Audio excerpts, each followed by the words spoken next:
Hilig match sa mga fans ng Kim Pao sa binitawang biro ni Paolo Avellino na bet daw niyang magbahay-bahayan sila ni Kim Chiu matapos matanong kung ano ba ang gusto niyang sunod na ganap nila.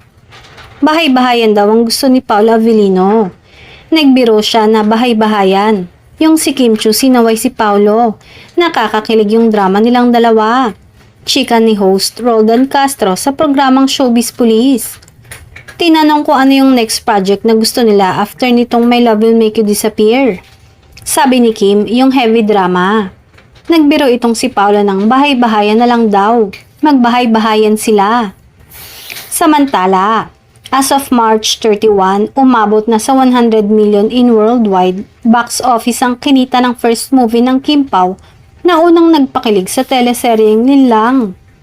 Ang bongga talaga ng tambalan ni na Kim at Paolo na hanggang ngayon ay patuloy na nangangabog sa takili ang pelikula. Sa inga ng Star Cinema, tuloy-tuloy ang paghahatid ng kilig at saya ng Kim Pao sa first movie nila dahil mas dumoble na ang kinita nito worldwide box office.